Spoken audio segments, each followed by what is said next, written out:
Siguiendo con la clase de hoy, lo que vamos a hacer es distinguir entre ciencias naturales y ciencias sociales.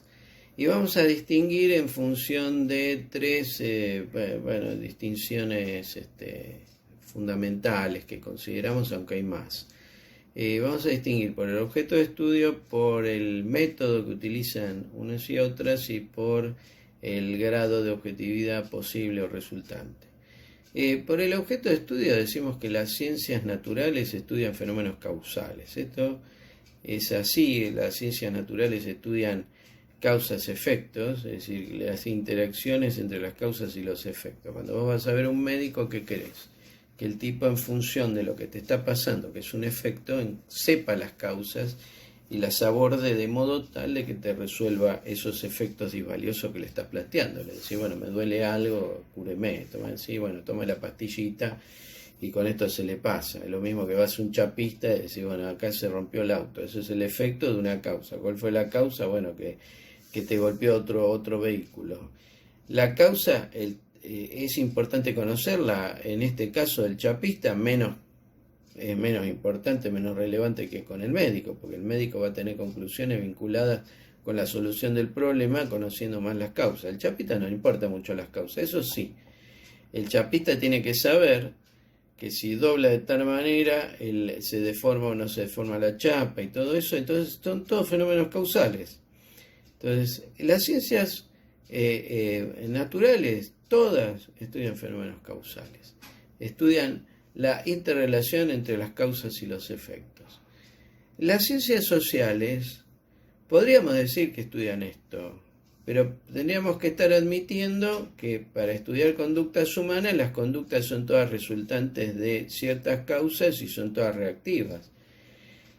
Esto es lo que dirían los monistas, ¿no? Los monistas parten de esta idea, es decir, que es lo mismo estudiar, el método que se puede utilizar para estudiar las ciencias sociales sería el mismo método de las ciencias naturales. Ahí lo tienen, por ejemplo, a Comte, que era un tipo que es quien inaugura las ciencias sociales, haciendo semejanzas entre fenómenos de las ciencias naturales con las conductas humanas. O con las sociedades. Y después también tenemos a Nagel, que es un tipo que viene de la física, formado en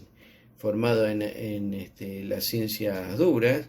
Entonces, en su distinción entre lo que llamamos conocimiento construido a partir de la investigación científica, conocimiento construido a partir de la observación o del sentido común, él hace una distinción donde se nota, esto ya lo trabajaron, pero donde se nota su raigambre monista.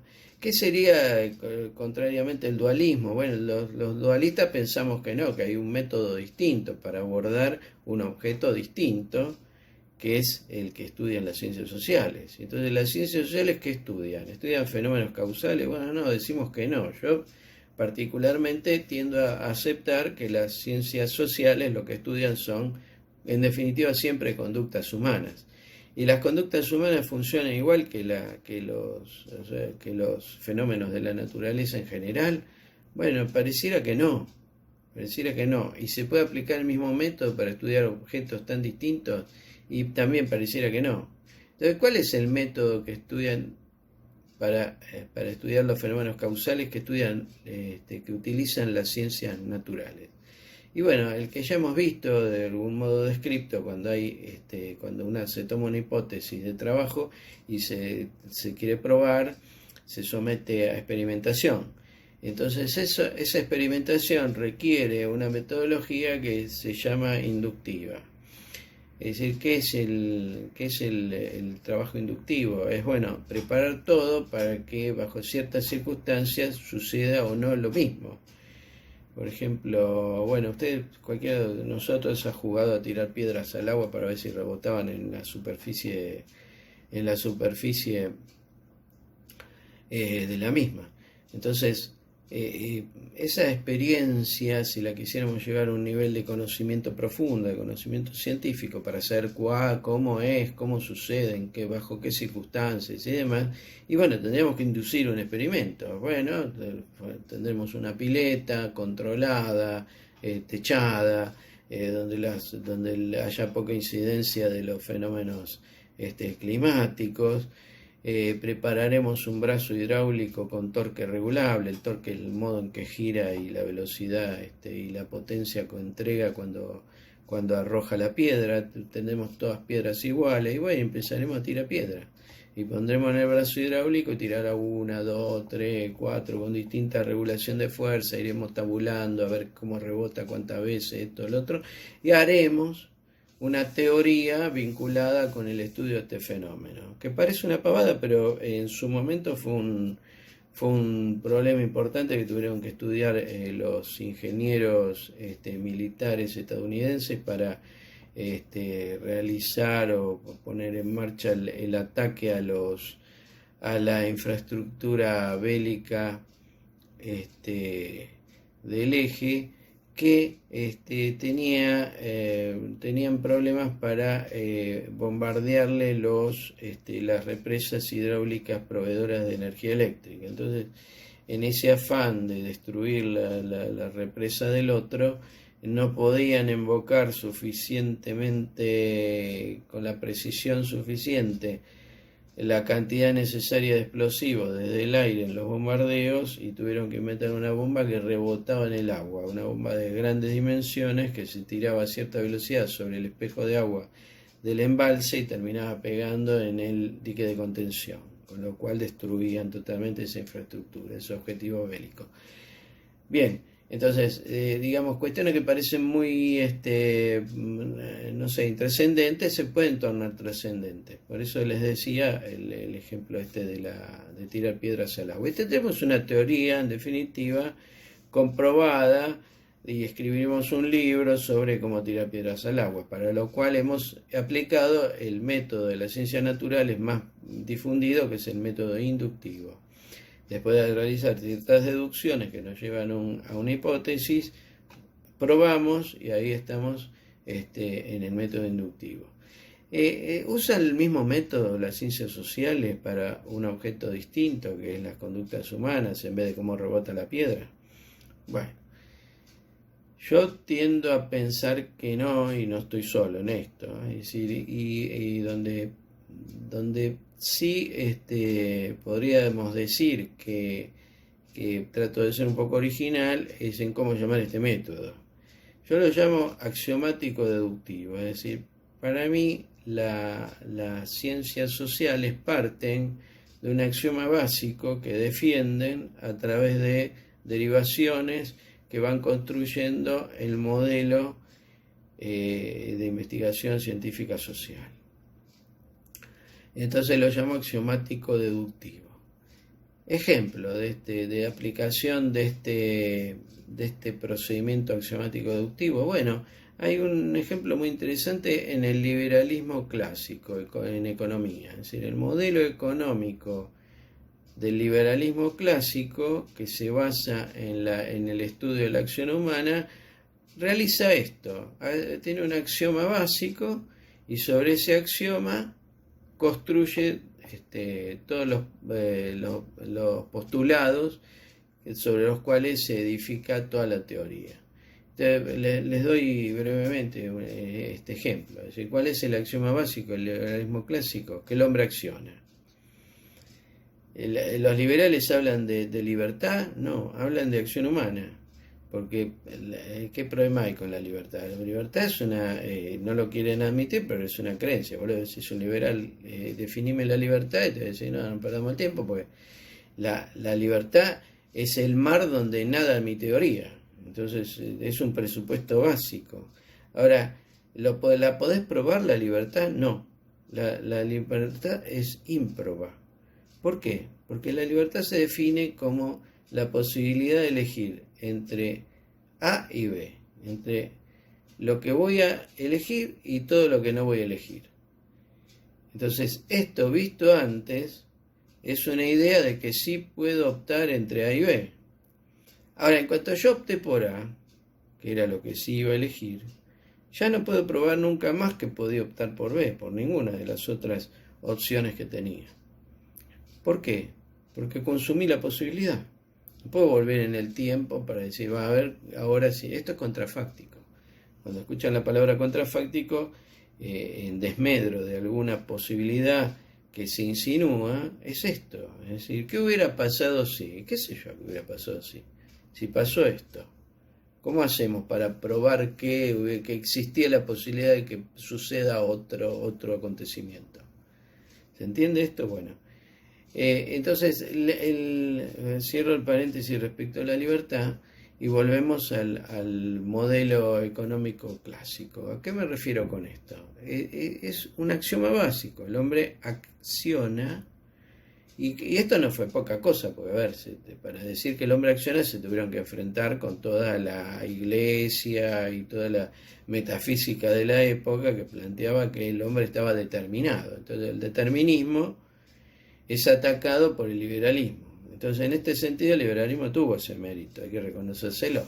Pero también tuvo el mérito importantísimo que todavía le sirve de establecer una teoría muy sólida en función de un axioma que después se abre en postulados que no son que son sustentando la misma teoría o el mismo axioma, con una lógica proposicional interna bárbara, muy coherente. Entonces, ¿cuáles serían esos postulados o subtítulos que se derivan del primer axioma básico? Bueno, que todos actuamos por interés propio. Esto es uno de los subtítulos importantes. Y vos decís, bueno, pero ¿y la Madre Teresa de Calcuta actúa por interés propio? Y sí. ¿Por qué? Porque otro postulado te dice que todos actuamos en función de una escala de valores. Entonces, si tenemos una escala de valores, la Madre Teresa tendría una escala de valores vinculada con que, bueno, yo ayudo a los leprosos de India porque mi interés propio es que en la vida siguiente Dios me premie. Puede ser chocante la respuesta, pero es así. Es decir, dentro de la lógica intrasistémica, las respuestas son todas así, en ese modelo. Que toda acción humana tiene un costo, es decir, que nada es gratuito y que alguien lo paga. Entonces, siempre hay un estudiante que cuando el docente dice esto en la clase de economía, levanta la mano y dice, bueno, pero el que se hace cargo del costo de esa acción humana es el que la comete. Y el profesor dice, no, yo no dije eso. Ahí acaba de crear, hago otro paréntesis, ahí acaba de crear otros 50 monstruitos que van a andar por la vida pensando cómo otro se hace cargo de los costos de sus acciones. Cierro paréntesis, porque yo me quiero pelear con los economistas, pero la verdad es esa. Que alguien paga. Y también aparece acá el concepto de costo-oportunidad, tan afamado dentro de la teoría económica. ¿Qué es el costo-oportunidad? Es lo que vos valorás, lo que dejás de hacer por hacer lo que elegís hacer. Otra cuestión contrafáctica, ¿no? Es decir, a ver, yo dejo de ver televisión para ver el video del profesor que me está dando clase. Bien. Entonces el costo mínimo de oportunidad mío es haber dejado de hacer lo que me gusta hacer, que es ver Netflix. O preparar la comida al pibe. ¿Se entiende esto? Entonces ese es otro subtítulo. Y otro subtítulo sería que toda acción humana tiende a economizar recursos, porque los recursos, como están definidos como escasos, por definición son escasos, entonces se economizan. ¿Qué quiere decir esto? Bueno, que nadie camina hasta el kiosco de la esquina dando la vuelta a manzana. Y después que toda acción humana sucede en un lapso temporal, lo cual por supuesto se vincula con la idea de que no hay acciones que sean instantáneas. Tiene que ver con todo el debate de los planteos anteriores de lo contrafáctico, pero también tiene que ver con, después hay cuestiones vinculadas con la tasa de interés, todo el sistema bancario y demás. Y por último, el último subtítulo de esta teoría, y hay que dar redondeada, es que toda acción humana tiene un riesgo.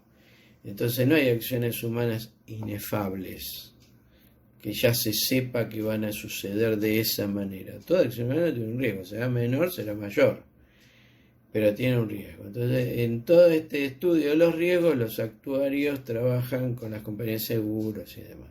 Bien, entonces, ¿para qué hablé de todo esto? Bueno, para decirles que, en realidad, en una de las ciencias sociales, que es la economía, una de las teorías plantea sólidamente un axioma y sobre eso construye las derivaciones. Es decir, el método que utiliza es el axiomático deductivo. Podríamos, por supuesto, construir una teoría sobre un axioma. ¿Qué es un axioma? Un axioma es un punto de partida. En la geometría euclidiana, que es una ciencia formal, igual que la matemática, el axioma básico, ¿cuál es? El punto. ¿Qué es el punto? Es un lugar en el espacio. Esa es la definición de punto. En un eje de abscisas ordenadas y una tercera dimensión, vos ubicas un punto. Entonces, sobre esa idea, sobre ese ente, se construye todo el resto de la teoría, es decir, se construye el concepto de recta. ¿Qué es la recta? Es una serie infinita de puntos. ¿Y qué es un segmento? Un segmento es el espacio más corto entre dos puntos, que siempre es una recta. Siempre es una recta hasta que apareció Einstein y dijo no existen las rectas en el espacio. Y agarró la geometría euclidiana y la tiró, y está la geometría de la teoría de la relatividad. Pero bueno, eso es otro cuento. Lo que les quiero decir es, podríamos construir sobre un axioma básico una teoría en ciencias sociales diciendo algo muy convincente. Por ejemplo, que los humanos prefieren vivir a morir. Si yo les digo esto, ustedes se quedan escuchando. Dicen, no, qué pavada dice. Pero esto no quita que alguno levante la mano y diga, disculpe, ¿dónde sacó usted eso? Ahora, ahí viene un poco qué es lo que hace el docente, ¿no? Cuando le patean el tablero cuando empieza a hablar. Y bueno, ahí uno puede tener una actitud reflexiva, tratando de ver a qué se refiere este estudianta, o lo que habitualmente hacemos los docentes, es decirle, mira, el curso de suicidio es en la otra aula. Así podés seguir dando clase, porque vos la tenés preparada. Es decir, se entiende, las ciencias sociales tienen un punto de partida que es convocante, que es un axioma que se considera básico, algo que parece autorreferencial, algo que parece de toda evidencia, y sobre ese algo, sobre ese postulado, sobre ese primer axioma básico, se edifican los siguientes subtítulos. Entonces, por supuesto, va a haber derivaciones vinculadas con esto de que el ser humano prefiere vivir a morir. Podemos hablar todo el año sobre eso. También podemos hablar todo el año sobre otro axioma, podría ser, nadie pidió nacer. Entonces, si nadie pidió nacer, la primera conclusión lógica sería que nacer no tiene mérito para el que nació, no tiene mérito propio. Y entonces, si no tiene mérito propio, tampoco tiene culpa. Pero además de no tener culpa, no tiene, en definitiva, no tiene por qué recibirse el premio de nacer en una circunstancia mejor respecto del que nace en una circunstancia peor, ¿cierto? E inclusive todos los sistemas organizativos sociales que estén dentro de la civilización actual tienen reglas al respecto, es decir, que vinculadas con que no haya prerrogativa de sangre en nuestra Constitución, ¿no? Por ejemplo, entonces, que nacemos todos iguales. Sí, está bien, nacemos todos iguales hasta que a los 5 minutos el que nació distinto en una posición de privilegio se olvida inmediatamente de esta regla, que tendría que ver con que el Estado iguale desde ese fenómeno que nadie pidió. Es decir, ¿qué culpa tiene el que vino al mundo de haber nacido en una situación desfavorable? Bueno, no los quiero distraer con esto, pero con esto les quise significar, a partir de un axioma básico que muy pocos querrían discutir, como que de que el nacido no tiene la culpa de haber nacido, y por eso tampoco tiene mérito. Aquel que nació con privilegio no tiene mérito, y aquel que nació sin lo más esencial no tiene culpa. ahí habría que tener una intervención del Estado vinculado con la igualación de oportunidades para todos. Bueno, esto se predica en todas las constituciones. Y sin embargo, a pesar de que está dentro del sistema previsto que eso, no se avanza. Bueno, hay un modelo de esto, y podríamos hablar todo el año de esto. Pero se dan cuenta, si a partir de un punto de partida, un axioma básico que en general tiene que ver con un postulado, con una posición respecto de conductas humanas que pareciera, en principio,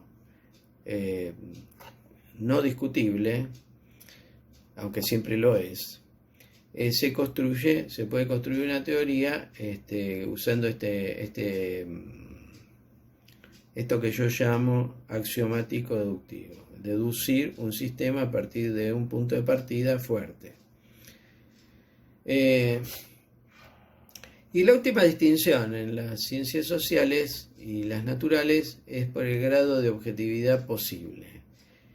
Acá tenemos un tema, ¿no? Porque en las ciencias naturales es como que no hay mucho problema, porque ¿cuál es el grado de objetividad respecto a este experimento de la piedra? Bueno, mirá la tabla, es decir, si vos haces todo el experimento, lo revisás y descubrís que hubo errores, serán errores, pero no es que las piedras funcionan distinto. Ahora, en las teorías sobre cuestiones de conductas humanas, ¿la objetividad es posible? Bueno, hay tendencias, ¿no es cierto? Entonces se puede prever, se puede pensar, se puede pensar ciertos lineamientos generales, como decía recién, axiomas básicos, que parecieran ser aplicables a la humanidad. Entonces, si uno dice, como dije recién, que las personas prefieren vivir a morir, entonces estoy en un punto donde las probabilidades de esto son casi 100. Siempre hay un pequeño margen de error en estas axiomas liminares de inicio, pero son convocantes, es decir, no estoy diciendo algo loco que todos se me van, que cuando escribo el libro nadie lo quiere leer. Estoy diciendo algo a partir de lo cual hay un acuerdo generalizado. Bueno, pero ¿hay objetividad en esto? Todas las conductas humanas van a acomodarse a las conclusiones que deriven de ese axioma y construyan ese sistema de acuerdo a la metodología que les acabo de decir. Bueno, ahora, si con esto decimos las ciencias sociales no tienen ninguna objetividad, y bueno, cerremos y vamos a casa. Oh, ya estamos en casa todos, pero digamos, no hagamos ciencias sociales, porque si no vamos a tener ninguna objetividad. Ahora tienen este problema las ciencias sociales, que las ciencias naturales no lo tienen. La verdad no lo tienen, porque las ciencias naturales, como trabajan con la investigación del fenómeno que relaciona causas con efectos, bueno, es una cuestión de errores y de nuevos paradigmas, de lo cual ahora vamos a hablar, pero no va a ser un problema de interpretación del sujeto que se autorrefiere y se involucra siempre en las ciencias sociales. Este es otro problema. La objetividad en ciencias sociales es muy difícil porque el mismo investigador está involucrado en aquello de lo que habla. Bueno, ahora tocaría hablar un poco de lo que tenían para leer, que era Susana Morillo. Tienen un primer capítulo de este libro de Susana, donde le voy a dar, no le voy a comentar todo el texto porque, bueno, hay que leerlo. Yo no puedo leer por ustedes, pero lo que sí puedo es marcarle algunos tópicos, algunos puntos que me interesan. Es decir, el concepto de paradigma y cómo se sucede es relevante. Es decir, ahí la autora toma de Thomas Kuhn la idea de cómo se suceden las revoluciones científicas. Y esto sí interesa, pero por lo menos tienen que entender cómo es el periodo de ciencia normal, cuando se dan las anomalías que se resuelven con teorías ad hoc, el problema de las crisis y las soluciones que se propone el sistema imperante, que terminan siendo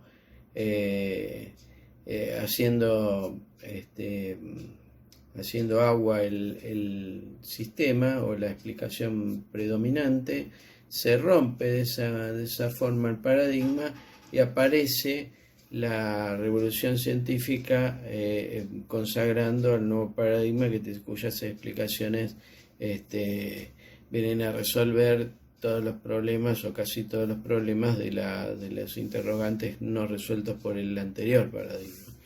Bueno, este ciclo, sí, bueno, hay que tenerlo claro porque forma parte de la esencia y las conclusiones de este texto. Por supuesto, para llegar a esto, la autora en principio, hace todo un recorrido por la sucesión que hubo desde el sistema feudal al sistema capitalista y cómo tuvo que ver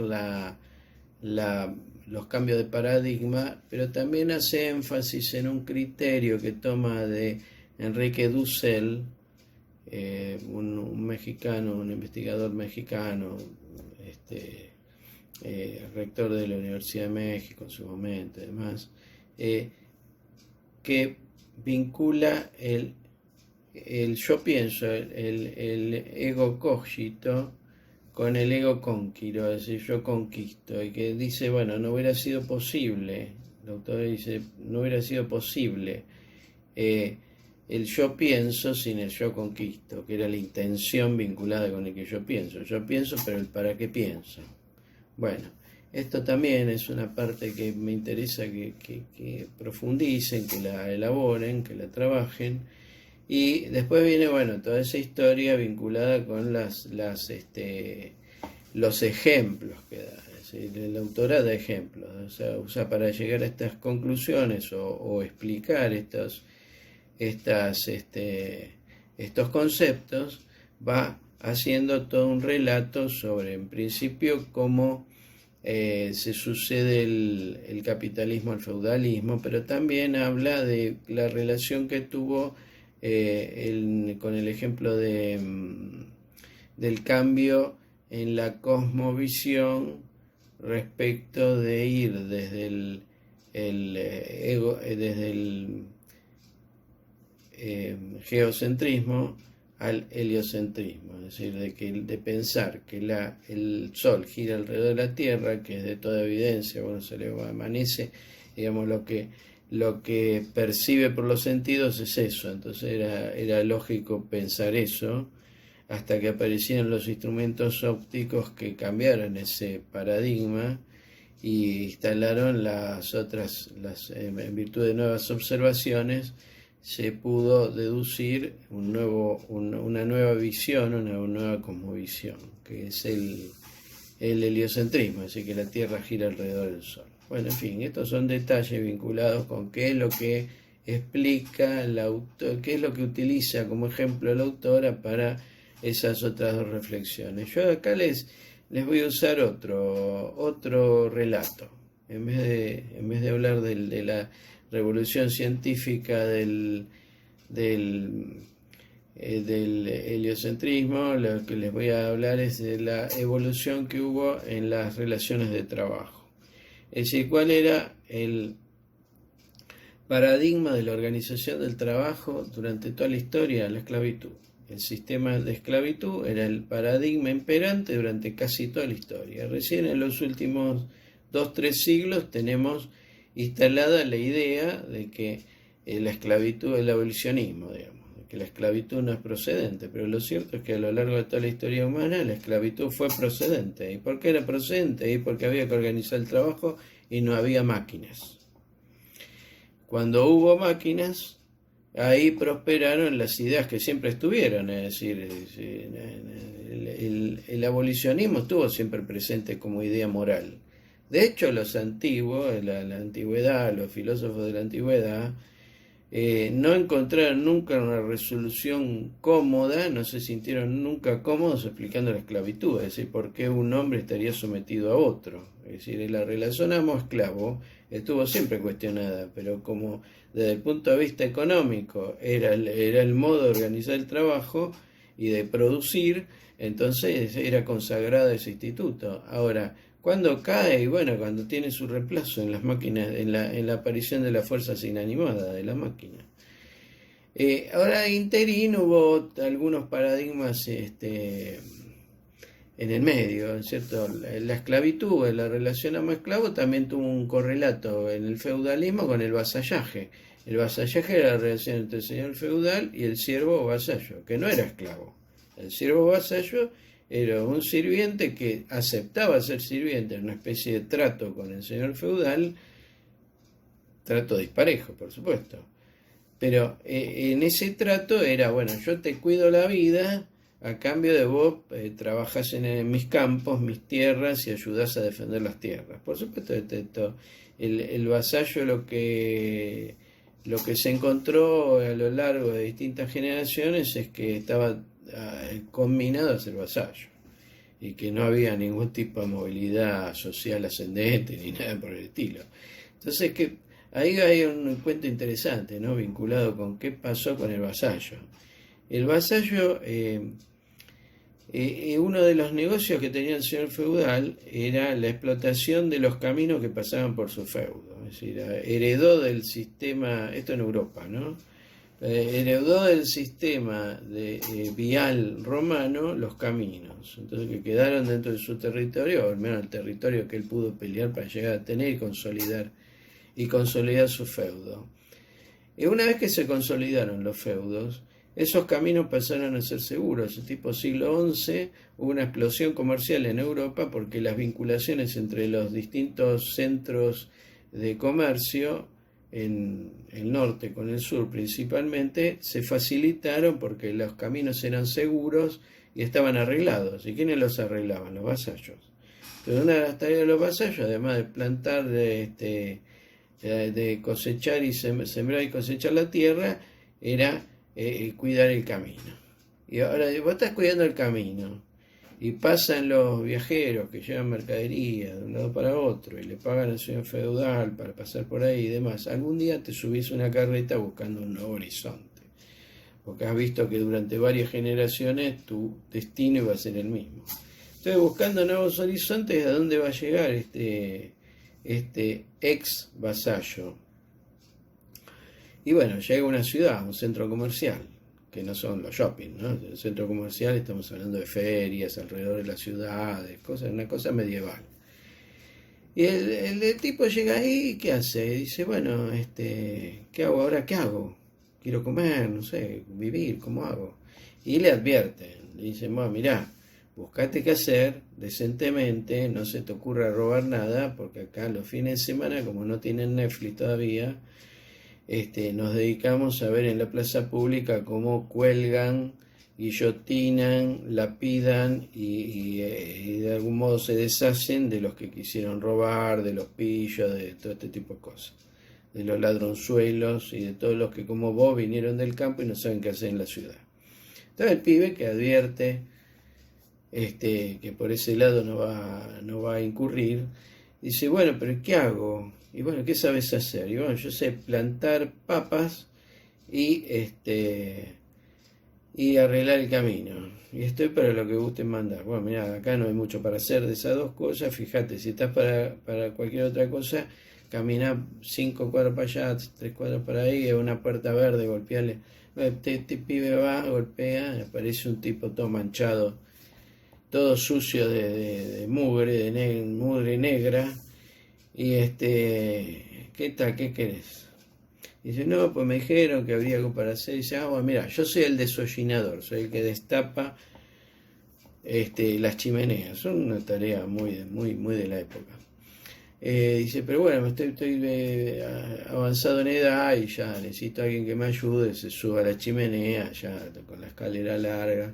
Tenés que bajar por la escalera e irse limpiando el hollín, que es aquello por lo que yo cobro. bueno, y entonces, ¿cómo sería esto? Y bueno, mirá, te doy de comer y tírate ahí en un rincón de casa a dormir. Casi comida. Casi comida y aprendes el oficio. Esta fue una relación de organizativa del trabajo medieval que se llamaba aprendizaje, que con sus distintas variantes todavía existe. Pero bueno, el aprendiz, a diferencia del vasallo, estaba aprendiendo algo, es decir, se esperaba tener algún futuro dentro de ese oficio que pretendía aprender.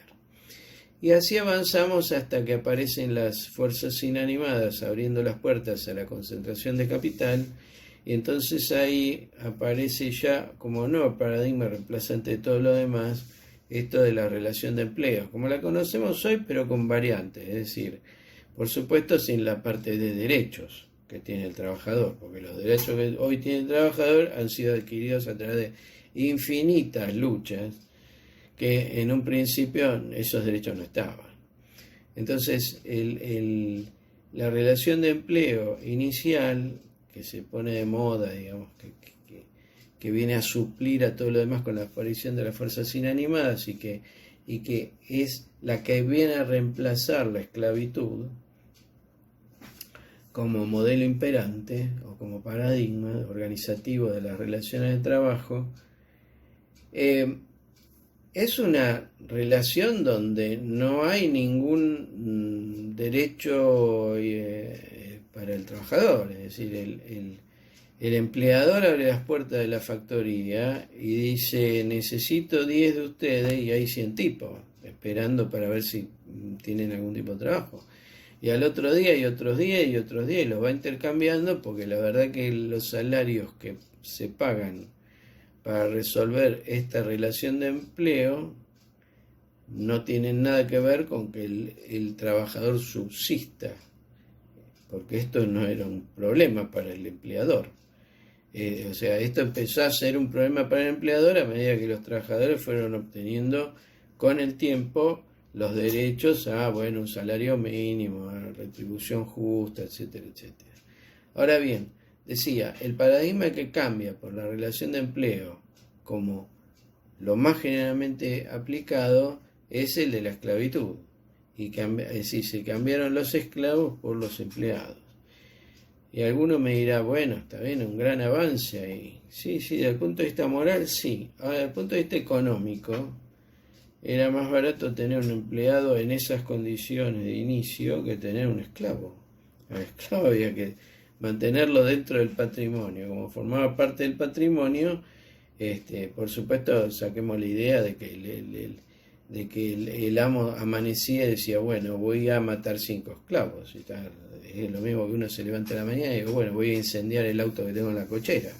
Es decir, si lo tenés dentro del patrimonio no lo vas a destruir. Es decir, tenés a cargo que esa propiedad tuya siga sirviendo. Entonces, además sin perjuicio de la inmoralidad que la institución para los cánones actuales importa, lo cierto es que la relación de empleo fue una forma más económica, más barata, por así decirlo, de mantener la producción que la esclavitud. Agregado a esto, la aparición de la máquina, que cambió la esencia de la organización, no solo del trabajo, sino de las organizaciones sociales derivadas de la aparición de un capitalismo cada vez más fuerte, que es un poco lo que habla el texto que tenían que leer que espero hayan leído todos, de Susana Murillo. Bueno, para la próxima clase vamos a hablar de los dogmas, y ahí sí vamos a tomar de nuevo esto de la ontología, lo óntico y lo racional, y etcétera, etcétera, etcétera.